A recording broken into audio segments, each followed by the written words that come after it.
Hey guys, thank you for watching this video. If you're new here, I'm Elton, a 50-something-year-old undertaking a long-term photography project in my 1996 Heimer.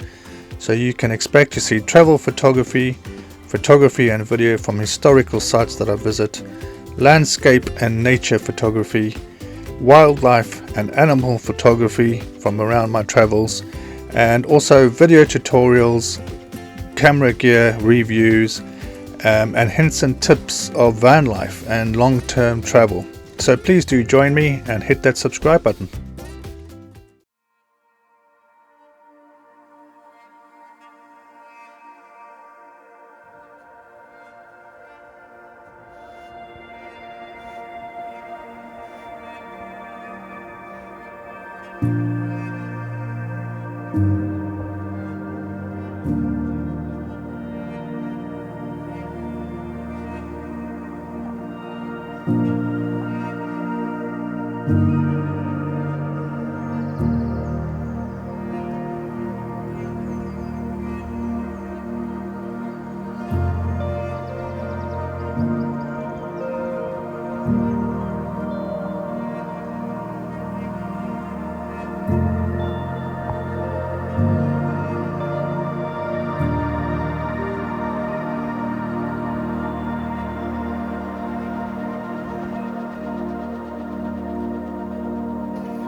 Hey folks, welcome back to the channel.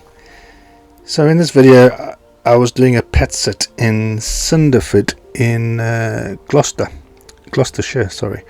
This was back in June of 23. I was on a sit for 2.5 weeks, in which time I anticipated to do a lot of exploring of the Forest of Dean, because I've not actually been there before and I've heard a lot about it.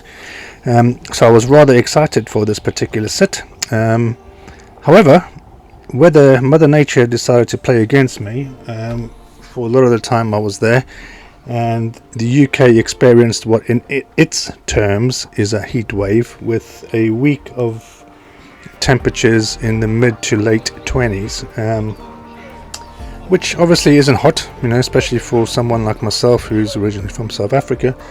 The problem being is that my Heimer motorhome, whilst good at retaining heat in the winter, is pretty poor at letting go of heat during the summer. So what was happening where I was parked up, the van was literally in the sun from 4 o'clock in the morning till 9:30, 10 o'clock in the evening, no shade whatsoever.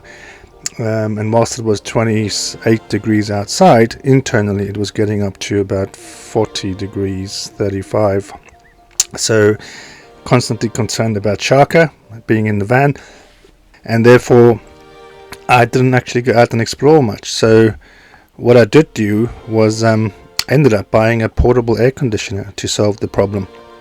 It's an air conditioner that allows me to control it through my smartphone.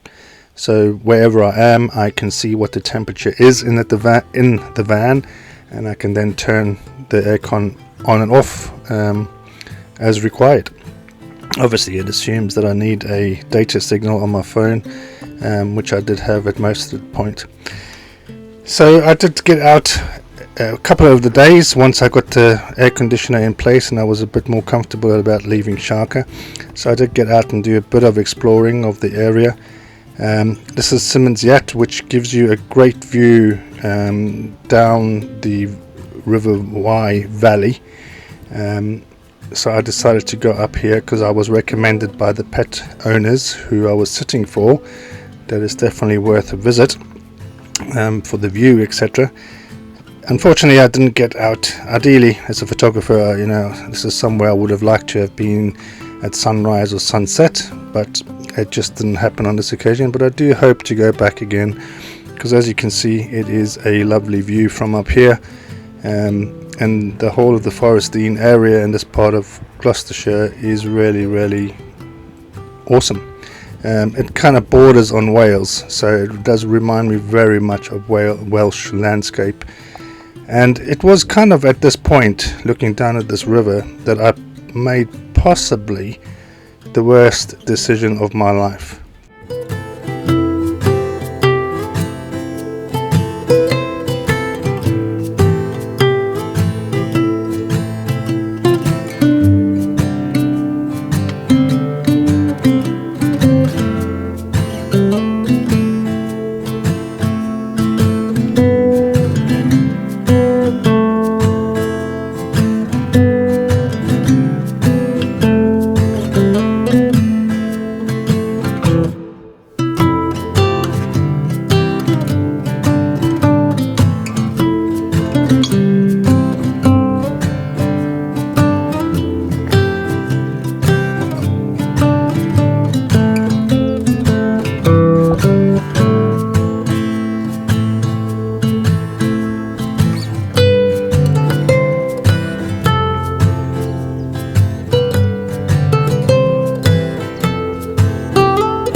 So, in what I can only assume was a moment of insanity, I decided to walk down to the riverbank from the viewpoint that you had just previously seen. You can't really appreciate the gradient and how steep this was, and I only got to appreciate it once I was halfway down the trail. Yes.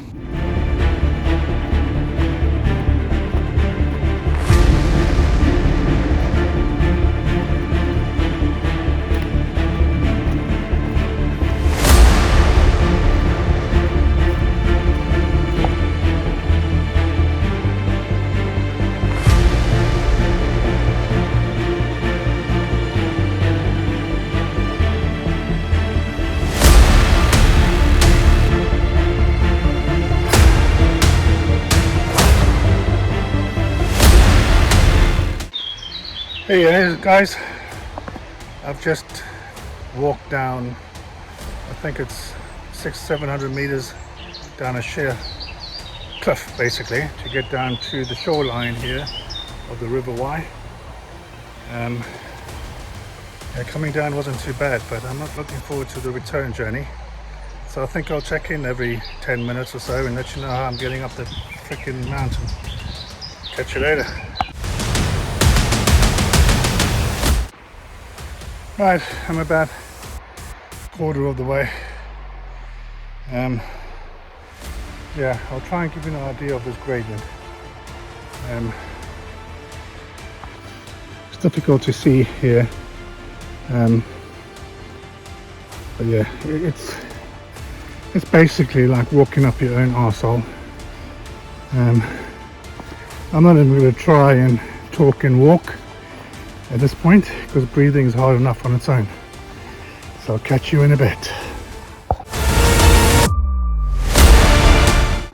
Right, I'm almost at the top now. Not gonna lie, I stopped a good few times. Unfit is not the word. I thought I was pretty fit from walking miles and miles. The other day I did 18 kilometers, which is what, 10 miles. No issues, but yeah, this hill has killed me. Just one final rest before I make the final push to the summit, as it were. Yeah, I'm breathing through my asshole. Right, I'll make sure I let you know if I make it to the end. Well, if I post this video, then you know I've made it to the end, right? See you in a bit. That's the hill down there.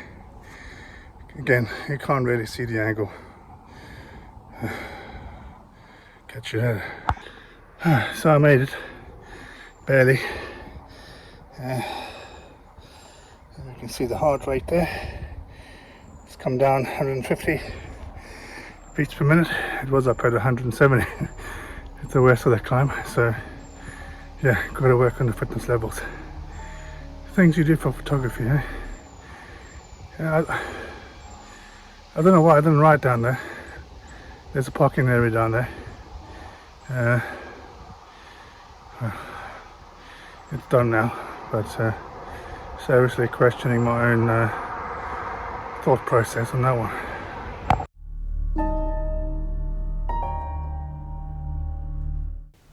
So there we have it, folks. The day that I realized just how unfit I truly am. It really was an eye-opener for me, and I'm going to have to work on my fitness levels if I got any hopes of climbing any sort of mountains in Scotland and Wales, etc., which I have every intention of doing until I went down this bloody mountain or cliffside. Until next time, folks, be happy, be safe, and be kind. Cheers.